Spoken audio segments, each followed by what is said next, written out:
Good morning. It is Sunday. Thank God it's Sunday, May the 22nd, and this is The True Conservative. Welcome to all the butchers, bakers, and candlestick makers out there. I'm Ron, your host, and the only true conservative in the United States today.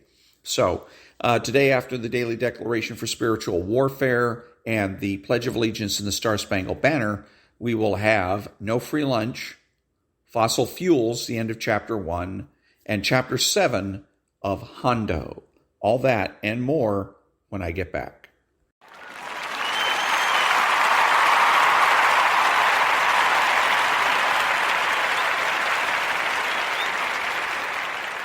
Thank you. And now the Daily Declaration for Spiritual Warfare, Biblical Principles to Defeat the Devil for Sunday, May the 22nd. Blessings from my loving kindness. I will vindicate you, for you have walked in my integrity and have trusted in me. I will not let you slip. I have examined you and I have proven you.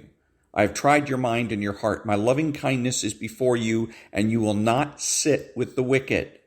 I will redeem you and be merciful to you. Your foot will stand in an even place, and I will place you in my congregation.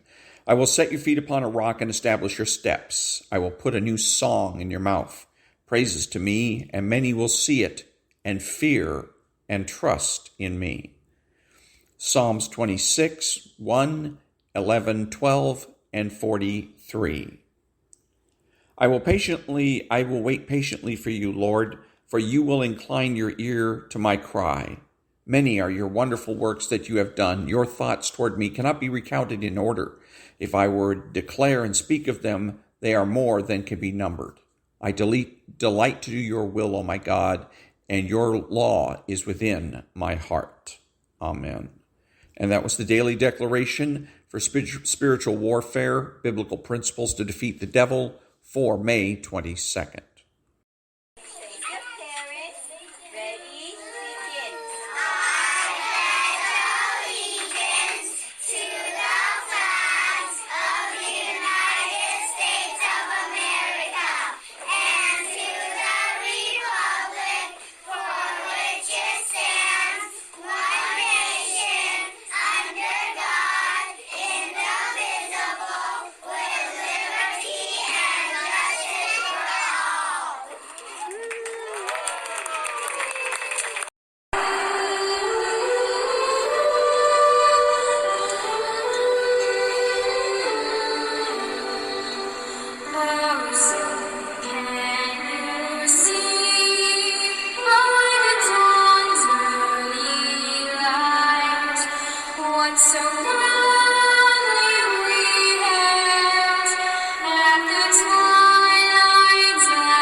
Thank you.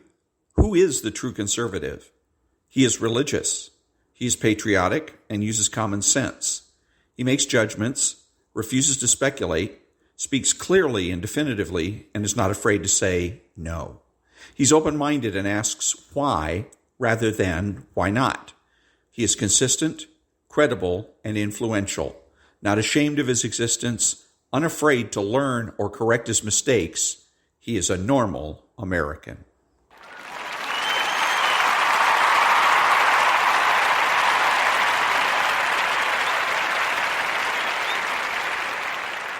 Thank you. What are the true conservative cultural priorities? Bring back the admiration of intelligence, morality, and beauty. Bring back single-income households, integration, parenting, the primacy of existence, certainty of knowledge, and universal rights and wrongs.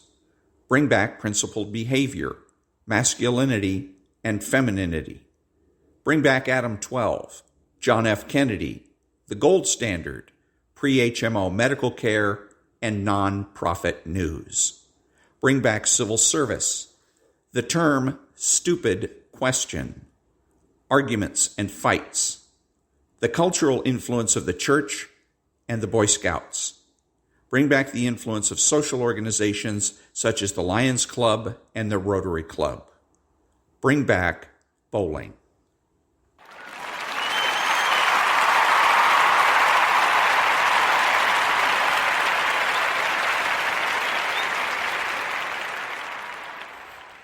Thank you. And now there's no free lunch. Quote, now, legal plunder can be committed in an infinite number of ways. Thus, we have an infinite number of plans for organizing it. Tariffs, protection, benefits, subsidies, encouragements, progressive taxation, public schools, guaranteed jobs, guaranteed profits, minimum wages, a right to relief, a right to the tools of labor, free credit, and so on, unquote. Frederick Bastiat.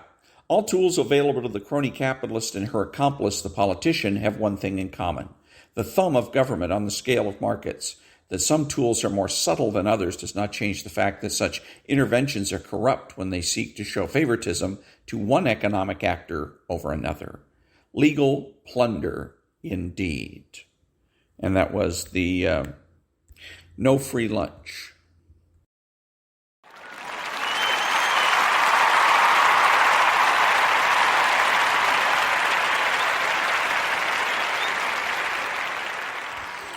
Thank you. And now onto the book, The Moral Case for Fossil Fuels. And this is so essential.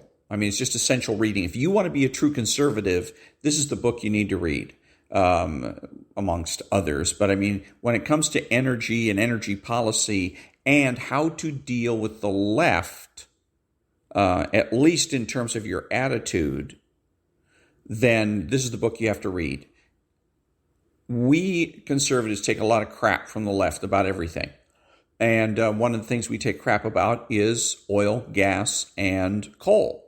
And this is a book that confirms for us that on balance, oil, gas, and coal are what's best for the environment. It's what's best for human beings, because that's what's important.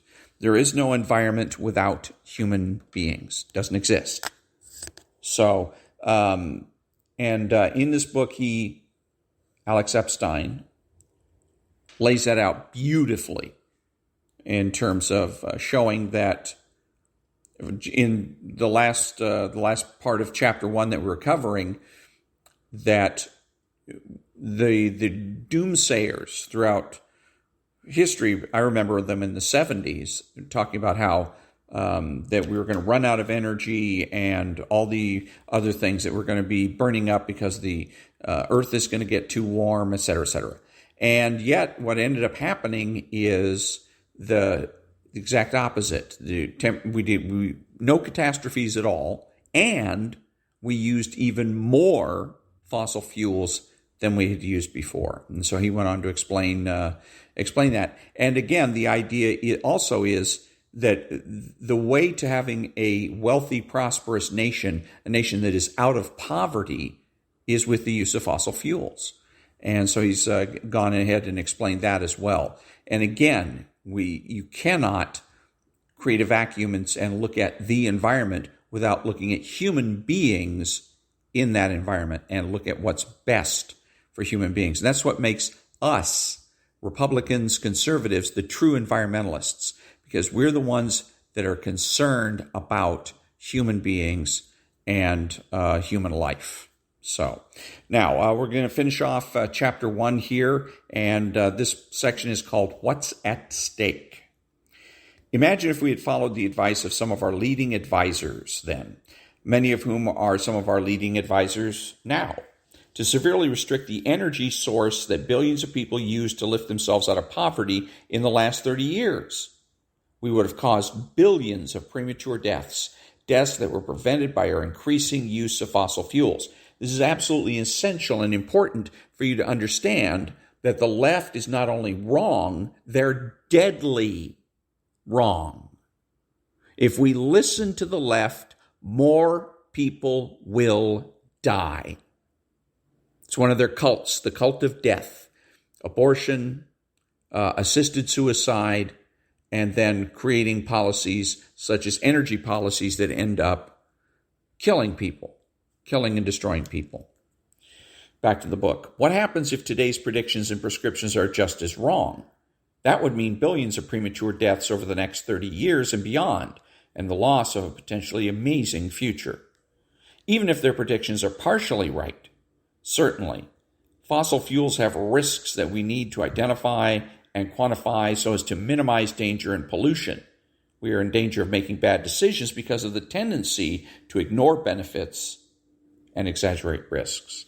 Today, proposals to restrict fossil fuels are more popular than ever. As mentioned earlier, the Intergovernmental Panel on Climate Change has demanded that the United States and other industrialized countries cut carbon emissions to 20% of 1990 levels by 2050. And the United States has joined hundreds of other countries in agreeing to this goal. And the UN panel reassures us that close to 80% of the world's energy supply could be met by renewables by mid-century if backed by the right enabling public policies. Around the world, it is fashionable to attack every new fossil fuel development and every new form of fossil fuel technology, from hydraulic fracturing, also known as fracking, in the United States to oil sands, tar sands, in Canada. To think about dire measures like this without seriously reflecting on the predictions and trends of the last 40 years and the thinking mistakes that led to those wrong predictions is dangerous, just as it was dangerous for thought leaders to ignore the benefits of fossil fuels while focusing only on and exaggerating the risks. At the same time, we need expert guidance to know the present-day evidence about the benefits and risks of fossil fuels. History doesn't always repeat itself. But how do we know what and whom to believe? Now, a thing I want to interject here, he says, at the same time, we need expert guidance. No, we don't. The expert is one of the words that the left has foisted upon us. It goes undefined. Who's an expert in any given field? What is it that makes one person an expert and somebody else not? No answer. Okay, what we need are specialists. Specialist, yes. Expert, no. The left says expert, the right says specialist. Use experts as advisors, not authorities. Remember the question from my Greenpeace conversation. So many experts predict that using fossil fuels is going to lead to catastrophe. Why should I listen to you? She and we shouldn't listen to anyone in the sense of letting them tell us what to do. And actually, the better answer to the question for her was to turn it around on her and say, wait a minute, you're the one with the Greenpeace booth. You're the one that's trying to create a movement. You're the one with spit on her chin. I'm just hanging out. I don't have to prove anything. But you see how she nicely switched it around so that now the people that are just minding, those of us that are minding our own business, standing by the status quo, we're all of a sudden the ones that have to explain ourselves. Wrong answer. Don't be fooled. If you want to win, don't be fooled. Don't let the left make you prove anything. The burden of proof is on them, always. Back to the book. To be sure, we absolutely need to consult experts. Wrong. We need to consult specialists. But anyways, experts are an indispensable source of information about the state of knowledge in specific fields, hence specialists. Whether economics or energy or climate science, that we can use to make better decisions, but we can get this benefit only so long as the specialist is clear about what he knows and how he knows it, as well as what he doesn't know. Too often we're asked to take some action because an expert recommends it. In other words, take my word for it. Never. It's a fallacy. take my word for it, is a fallacy. It means that you don't do it. You disregard. Because an expert recommends it, or because a group of experts favored it in a poll. This is a recipe for failures. We have already seen that the people revered as experts can be disastrously wrong, as Ehrlich was in his predictions from the 70s. Such errors are common, particularly among experts commenting on controversial political matters, where thinkers are rewarded for making extreme, definitive predictions. And which brings up another thing that the left likes to foist on us, and that's predictions. Predictions are a way of skirting morals. The real issue is not what you predict will happen, but what should happen. Think, for example, of all the economists who were convinced in 2007 and 2008 that the economy was healthy and who were advising people to take on more debt and purchase more property, inflating the real estate bubble further and further until it finally burst. To avoid falling prey to this sort of expert advice, we need experts to explain to us how they reach their conclusions and make sure they are not overstepping the bounds of their knowledge, which is incredibly common. No scientist is an expert on everything. Each specializes. Here we go. See, specialist. Specializes in some particular field. For example, a climate scientist might be a specialist in paleoclimatology, the study of using ancient evidence to deduce what ancient climates were like. And even then, he might be an expert in only one period, say the Cretaceous, one of the periods in which the dinosaurs lived. He's not going to be an expert in climate physics, and the climate physicist is also not an expert in human adaptation. Whether our escalating use of fossil fuels is good or bad for us is a complex interdisciplinary question, and everyone is a non-expert in many relevant issues. In this respect, we're all in the same boat. To reach an informed opinion, we need to draw on the work of specialists in many fields, working to understand and evaluate their opinions and to interrelate them with one another and with our other knowledge. Each of us is responsible for taking these steps, for doing his best to find the truth and to make the right decision. This means treating experts as not as authority figures to be obeyed, but as advisors to one's own independent thought process and decision making. An advisor is someone who knows more than you do about the specifics, but knows only part of what you need and can be wrong. An honest and responsible specialist recognizes this, and so he takes care to explain his views and his reasons for them clearly. He's upfront about any reasons there may be for doubting his conclusions, and he responds patiently to questions and criticisms. He strives to give the public access to as much information as possible about his data, calculations, and reasoning. In this book, all the graphs are based on data collected from nonpartisan international sources, including, arguably, the three sources most respected by scholars: the World Bank, the International Energy Agency, and the BP Statistical Review of World Energy. And in-depth information about the graphs and how to recreate them can be found at www.moralcaseforfossilfuels.com. Seek the big picture.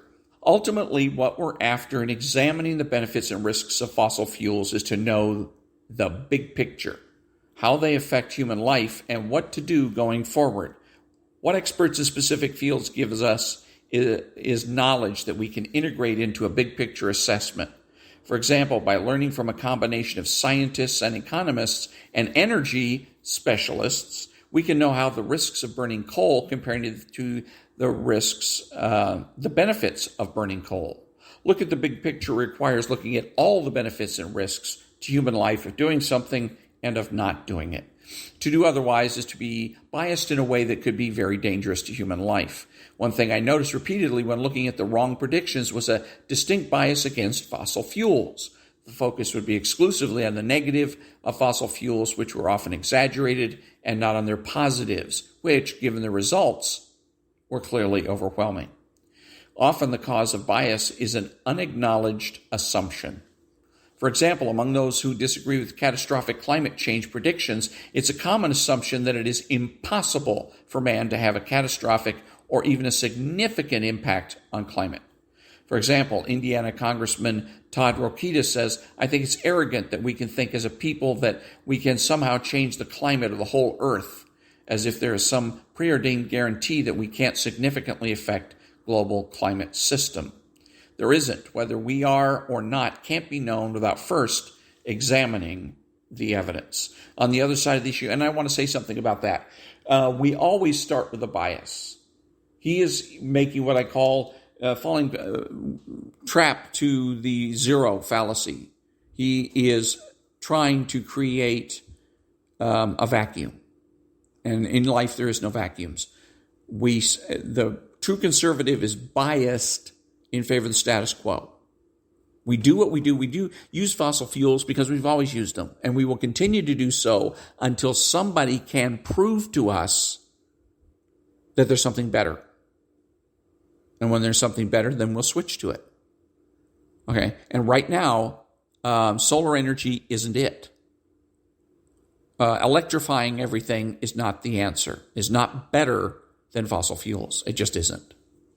That given the possibilities and everything, we know that we'd rather have be able to get to work, know that we're going to be able to get to work today, get things done today, than change out our cars for something electric and not know if we're going to have enough electricity to power that vehicle just to get our kids to school. Okay? We make the presumption for the status quo. That's a bias. And it's an appropriate bias. And so that's the issue. The people that are making the climate change bias are people that are making the presumption for change. Now, it's wrong, but it's powerful. And it's powerful because when you make the presumption for change, you put your opponents in the position of having to prove a negative, but only if they're not alert to what it is that you're doing. So, let's see. What else we got? On the other side of the issue, among those who agree with catastrophic climate predictions, it's a common assumption that there's something inherently wrong with man having an impact on climate. If you hold that assumption, you're likely to assume the impact of man-made CO2 emissions is very negative, even if the evidence showed it was actually mild or even positive. We cannot assume things are good or bad. We must rigorously seek out the big picture evidence. Hence, the last issue being clear on exactly what we mean by good or bad. And but again, I'm saying the issue really is deeper than that, and it is we make the presumption for the status quo because there's nothing else to do. When you get up in the morning, you don't say, what do I do? When the alarm goes off, you don't lay there in bed going, what do I do? You don't start with zero. Every day is not a brand new day. Every day is the same as yesterday until proven otherwise. Okay, so when the alarm goes off, it's going to go off at the same time it went off yesterday. And you're going to get up or hit the snooze bar, whatever it is you normally do, and then you're going to get up and do this you have your normal routine. Get up, go to the bathroom, brush your teeth, all that good stuff. But you don't lay in bed wondering, what am I going to do? Okay, that's BS. So, name our standard. Ultimately, when thinking about fossil fuels, we are trying to figure out the right thing to do, the right choices to make. But what exactly do we mean by right and wrong, good and bad? What is our standard of value? By what standard or measure are we saying something is good or bad, great or catastrophic, right or wrong, moral or immoral? Excellent point. I hold human life as a standard of value. Excellent, excellent. And you can see that in my earlier arguments, I think that our fossil fuel use so far has been a moral choice because it has enabled billions of people to live longer and more fulfilling lives. And I think that the cuts proposed by the environmentalists of the 70s were wrong because of all the death and suffering they would have inflicted on human beings. And that's another part with they not only make the presumption for change, but they want you to act in a way that completely disregards human beings. They want you to do what's best for the planet. And by the planet, they mean the rocks, the trees, the mountains, the oceans, okay, but not human beings. I think that's, altruism, pathological altruism. Anyway, not everyone holds human life as their standard of value, and people often argue that things are right or wrong for reasons other than the ways they benefit or harm human beings. But again, you make the presumption for the status quo. I am a human being, therefore I'm going to go ahead and make those presumptions, and I will continue to do so until there is a better way, a better presumption to be made. For example, many religious people think that it is wrong to eat certain foods or to engage in certain sexual acts, not because there's any evidence that these foods or acts are unhealthy or otherwise harmful to human beings, but simply because they believe God forbids them. Their standard of value is not human life, but what they take to be God's will. Religion is not the only source of non-human standards of value. Many leading environmental thinkers, including those who predict fossil fuel catastrophe, hold as their standard of value what they call pristine nature or wilderness, nature unaltered by man. Exactly what I was just talking about. For example, in a Los Angeles Times review of The End of Nature, McKibben's influential book of 25 years ago, predicting catastrophic climate change, Dave Graber, research biologist for the National Park Service, wrote this summary of McKibben's message. McKibben is a biocentrist, and so am I. We are not interested in the utility of a particular species or free-flowing river or ecosystem to mankind. They have intrinsic value, more value to me than another human body or a billion of them. Human happiness and certainly human fecundity are not as important as a wild and healthy planet. I know social scientists who remind me that people are part of nature, but it isn't true. Somewhere along the line, at about 1 billion years ago, maybe half that, we quit the contract and became a cancer. We have become a plague upon ourselves and upon the earth. It is cosmically unlikely that the developed world will choose to end its orgy of fossil energy consumption, and the third world its suicidal consumption of landscape. Until such time as Homo sapiens should decide to rejoin nature, some of us can only hope for the right virus to come along. In his book, McKibben wrote that our goal should be a humbler world, one where we have less impact on our environment and human happiness would be of secondary importance. What is of primary importance? Minimizing our impact on the environment, McKibben explains, though not in our time and not in the time of our children or their children. If we now, today, limited our numbers and our desires and our ambitions, perhaps nature could someday resume its independent working. This implies that there should be fewer people with fewer desires and fewer ambitions. This is the exact opposite of holding human life as one's standard of value. It is holding human non-impact as one's standard of value without regard for human life and happiness. Earlier, we saw that human beings are safer than ever from climate, despite whatever impact we've had from increasing the concentration of CO2 in the atmosphere from 0.03 to 0.04%. And yet, Bill McKibben and others call our present climate catastrophe. Others call our present climate catastrophic. By what standard? Now, before I continue, I want to make another note that when we're talking about CO2 is not, never has been, and never will be a greenhouse gas. Okay, the author here makes a mistake, fundamental flaw. If you don't know about the greenhouse theory, Google it. Okay, Google it. The greenhouse gas theory says that there are certain gases that get trapped in our upper atmosphere 8 to 11 miles high in the sky. Okay, in the troposphere. They get trapped there, and that's where this greenhouse effect takes place, where the heat from the planet is then radiated back or kept on the planet. And what scientists discovered was that this is a safety mechanism, because if all the heat that we generated from this planet were allowed to escape into space, this would be a very cold and perhaps a planet that cannot be inhabited, an uninhabitable planet. So it's essential that we have this greenhouse effect. Okay, but the point is it takes place 8 to 11 miles high in the sky. CO2 travels along the ground. It therefore cannot be a greenhouse gas. It just can't. And if you doubt me that it travels along the ground, simple experiment. Get a balloon, blow into it and blow it up, tie it off, and then drop it and see what happens. Does it go and stick to the ceiling, or does it fall to the ground?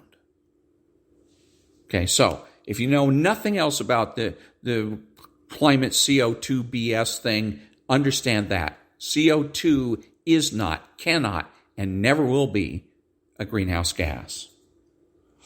In his book, Earth, McKibben argues that it's tragic for human beings to do anything that affects climate, even if it doesn't hurt human beings.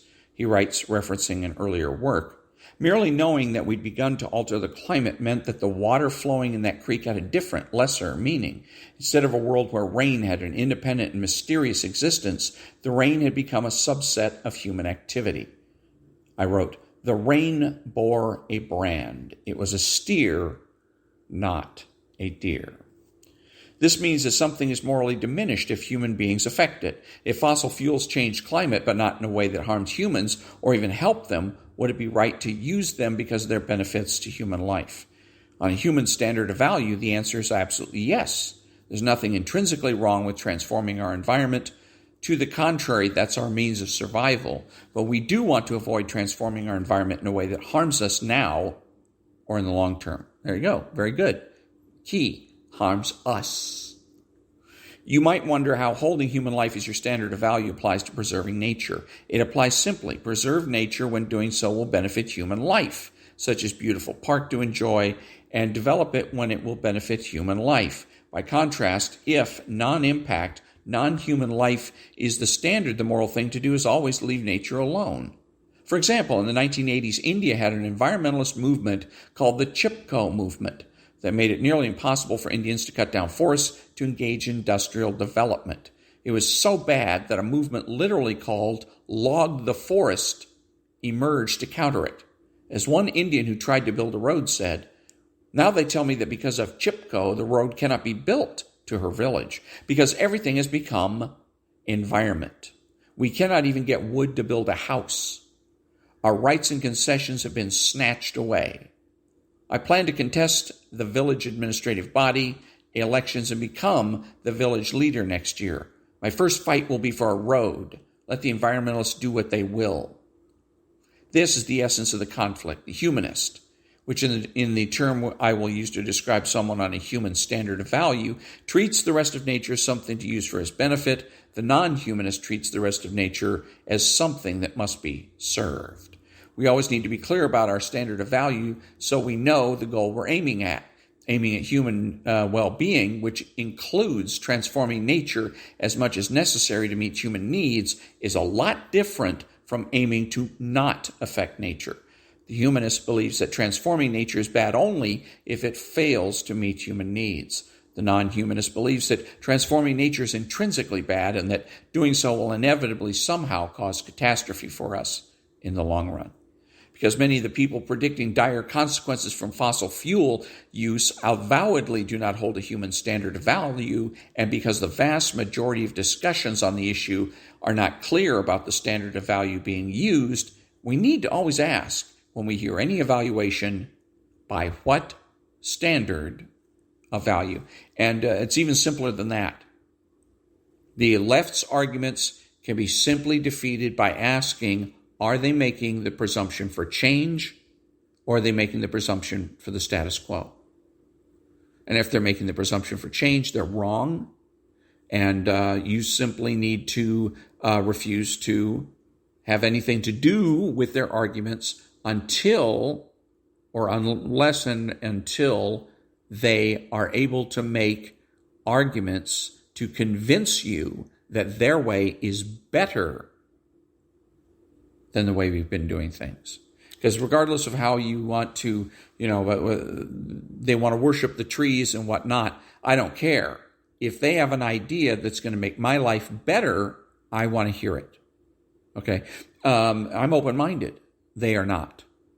But another example of that is, you see around Southern California, some homes they've redone their landscaping. They've done away with their lawns, and they've replaced it with cactus and various other types of things. And some people have put solar panels on their roofs. And so you might think, well, is that the true conservative thing to do? Well, the answer depends. The answer, yes, depends on whether or not you're doing it to help yourself or you're doing it to set an example for the rest of the world. If you're doing it to help yourself, you're doing it to lower your costs, your bills, and your water bills and your electricity bills. Good for you. Good for you.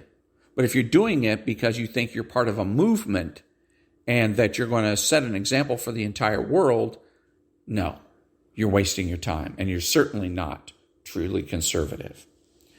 The moral case for fossil fuels. In my experience, if we follow these principles to get a big picture perspective on what will and won't benefit human life, the conclusion we'll reach is far more positive and optimistic than almost anyone would expect. The reason is that the cheap, plentiful, reliable energy we get from fossil fuels and other forms of cheap, plentiful, reliable energy, combined with human ingenuity, gives us the ability to transform the world around us into a place that is far safer from any health hazards, man-made or natural, far safer from any climate change, man-made or natural, and far richer in resources now and in the future. Fossil fuel technology transforms nature to improve human life on an epic scale. It is the only energy technology that can currently meet the energy needs of all 7 billion people on this planet. While there are some truly exciting supplemental technologies that may rise to dominance in some distant decade, that does not diminish the greatness or immense value of fossil fuel technology.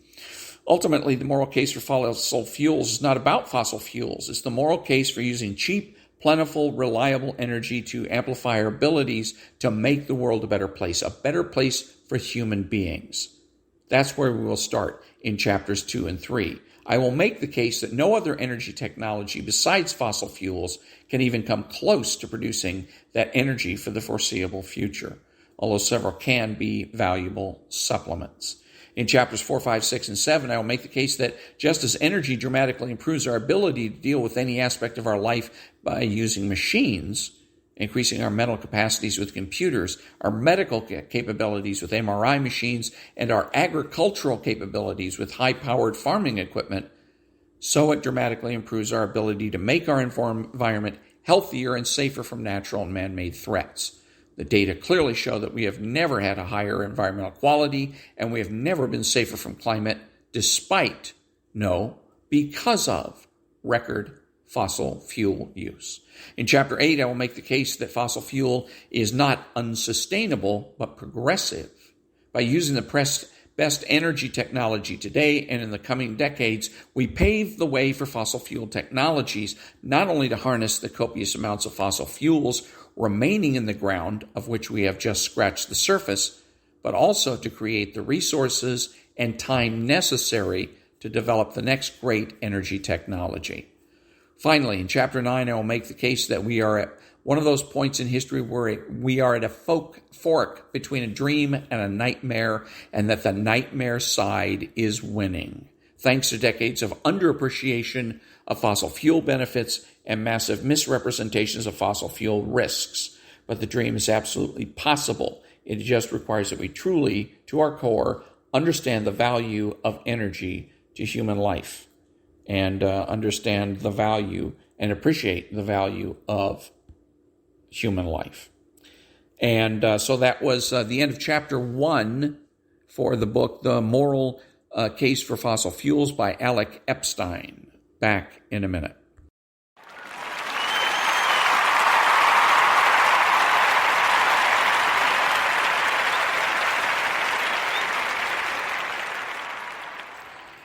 Thank you. And now we return to Hondo by Louis L'Amour, Chapter 7. When we left this, we left the lady, Mrs. Lowe. We finally find out how she was faring. We know that Hondo Lane caught up with Company C, who had been slaughtered by the Apaches, the Apaches have declared that there's not going to be any white people living on Apache land. So they're out busy killing every white person and destroying every white settlement they can find. So Hondo Lane was, of course, worried about her, what's been happening to her. And so we find out what's happened to her. The Apaches indeed show up on her ranch, and she has a confrontation with the head Apache named Vitoro. And so they were going to scalp her, but her son found the old Walker Colt that she had, and her son managed to fire off a shot and wound one of the other Apaches. Vitoro was impressed by his fortitude and went over, nicked the child's thumb, nicked his own thumb, put the thumbs together, mingling the blood, and declared him a blood brother. And he gave him the name, I think it was Little Warrior. So, and then told her that since you are raising an Apache blood brother, you don't have to worry about your safety. And then they left. Now, one of the Apache that the son wounded was giving her the evil eye on the way out. So maybe later on in the book and his name was Silva, was the one that got injured. So he might feature prominently sometime later on in the book.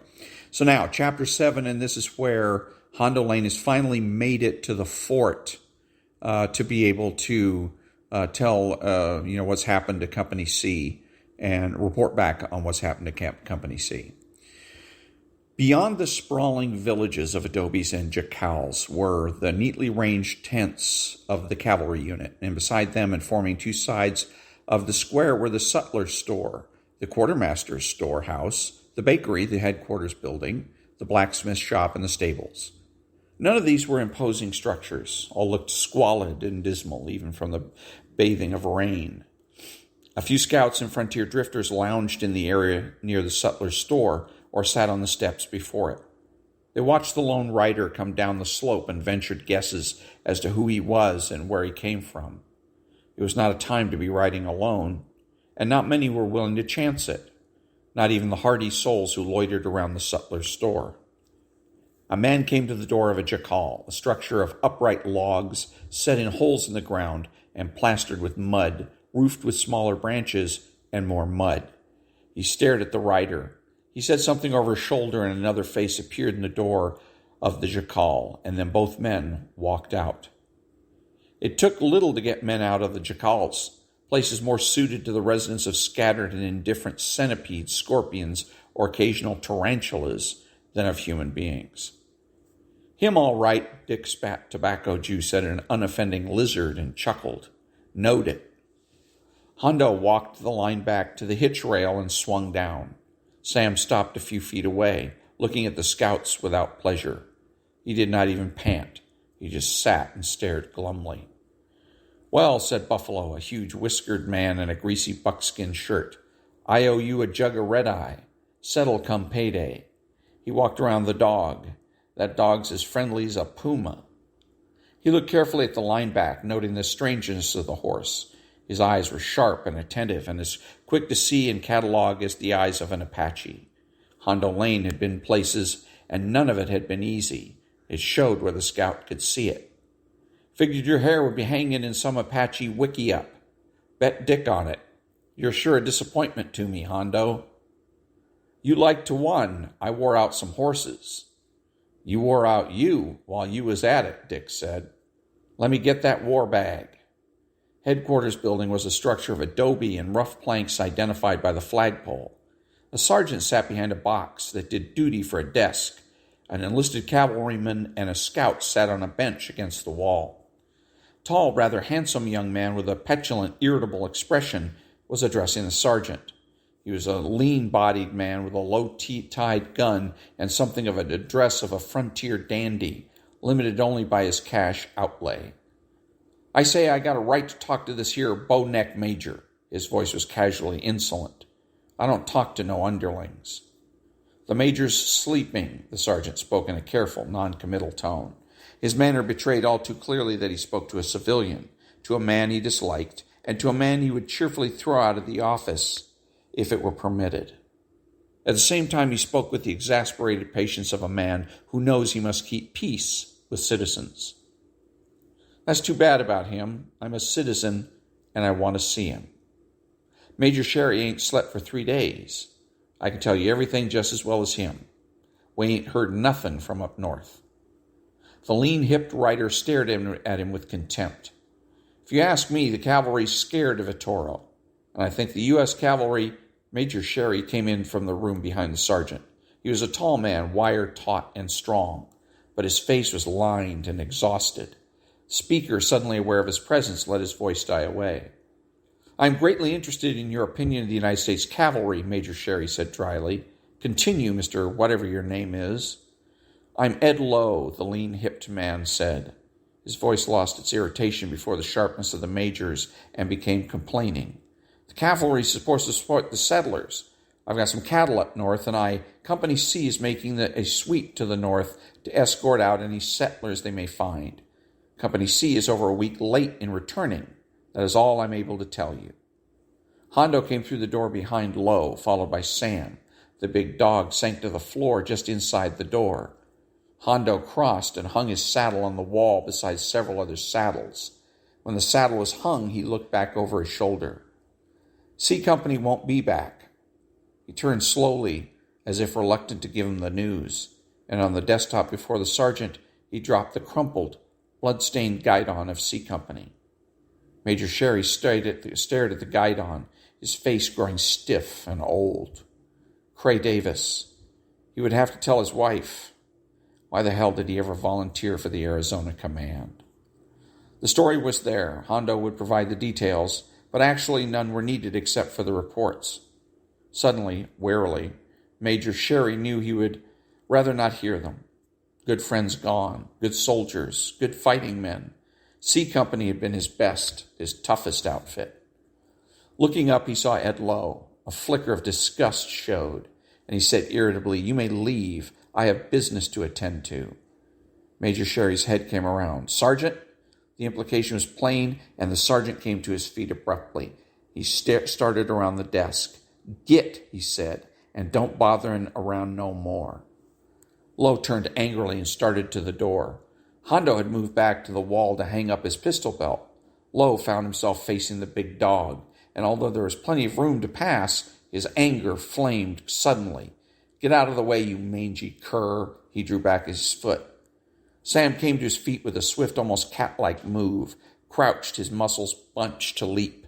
His lips curled back from his teeth, but he neither growled nor snarled, only looked up at Lowe, his face ugly with readiness. Taken aback by the sudden reaction, Ed Lowe stepped back, then reached for his gun.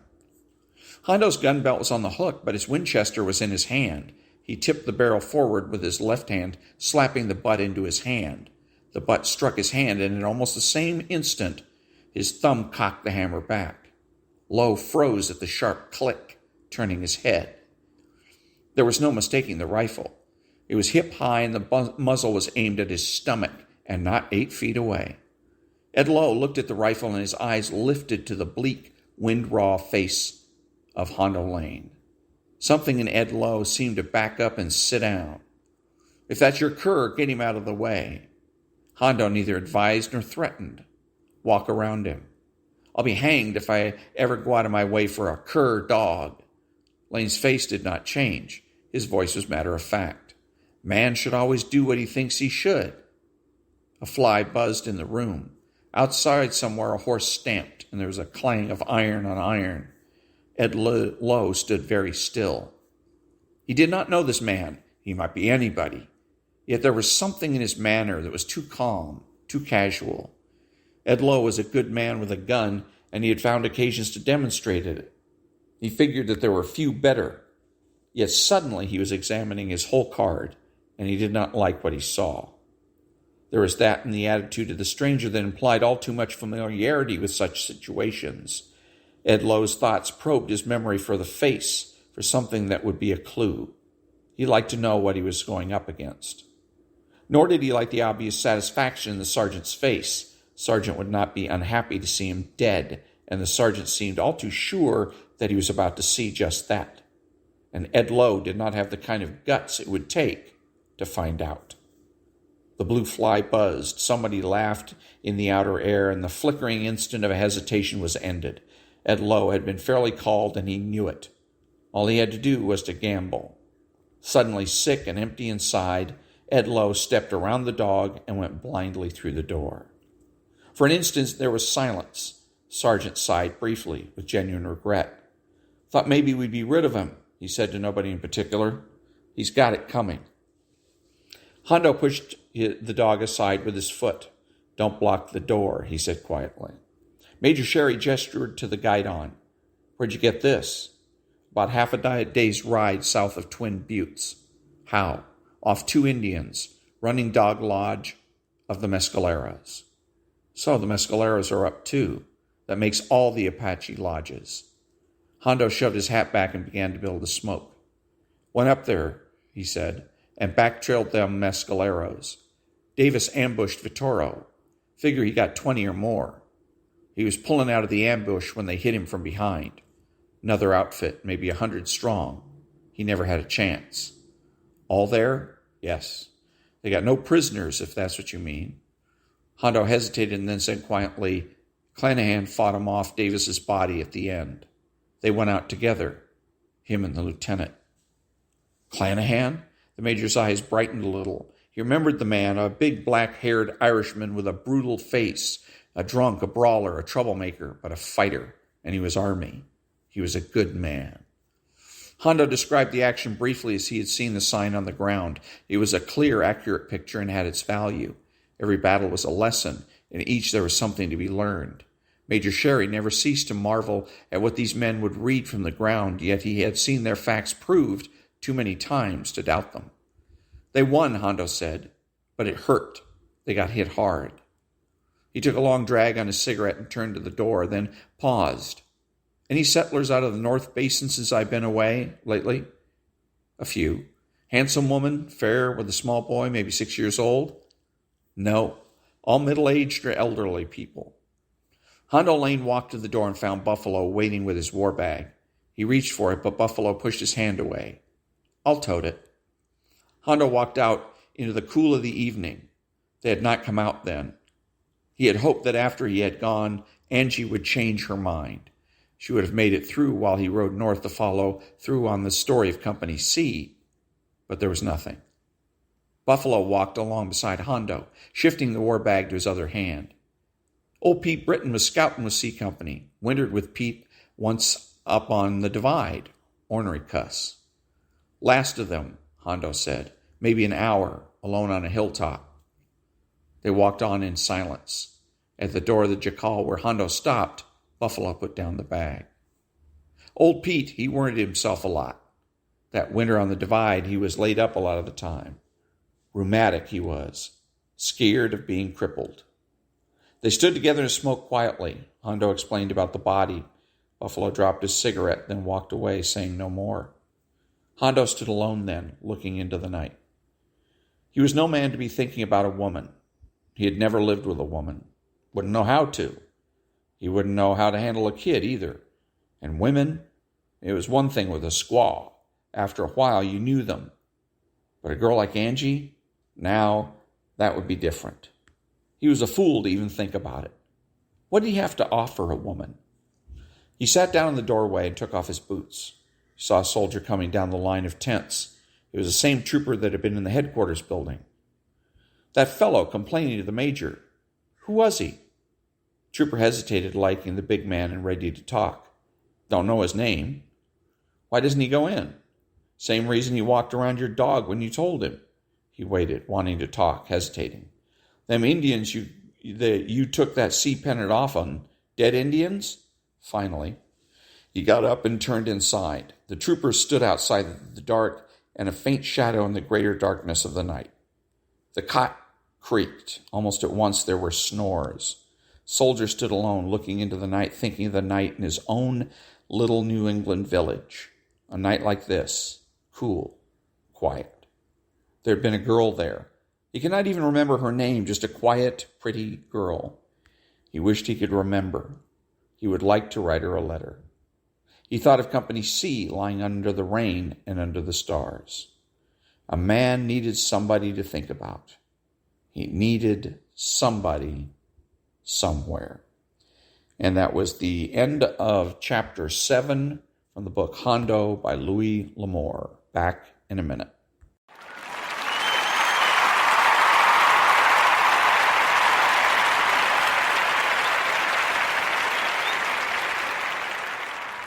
Thank you. I'm Ron, your host, and the only true conservative in the United States today, bidding adios to all of the butchers, bakers, and candlestick makers, and reminding you to listen to the John and Ken Show on KFI AM 640, Monday through Friday from 2 p.m. to 6 p.m. Pacific Time. Also, KFI needs to bring back Brian Suits and his show, The Dark Secret Place. Hashtag bring back Brian Suits. Until next time, be honest, be smart, be beautiful, and remember that the left has no authority, no power, and they can't win.